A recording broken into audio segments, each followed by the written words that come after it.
आज मी कुसुमाग्रजांची मौन ही कविता वाचणार आहे. ते म्हणतात, "शिणलेल्या झाडापाशी कोकिळा आली.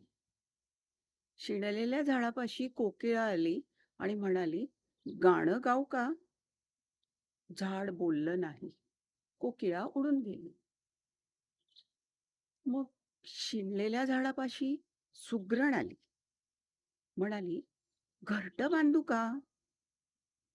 झाड बोललं नाही. सुगरण निघून गेली. नंतर शिणलेल्या झाडापाशी चंद्रकोर आली. शिणलेल्या झाडापाशी चंद्रकोर आली आणि म्हणाली, "जाळीत लपू का?" झाड बोललं नाही. चंद्रकोर मार्गस्थ झाली. नंतर शिणलेल्या झाडापाशी बिजली आली. म्हणाली, "मिठीत येऊ का?" आणि मग झाडाचं मौन सुटलं. अंगाअंगातून होकाराचं तुफान उठलं. कसं आहे, शब्दांचे अर्थ सगळ्यांनाच कळतात.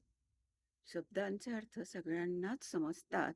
पण ज्यांना तुमचं मौन उमगतं, ते खरे आपले असतात.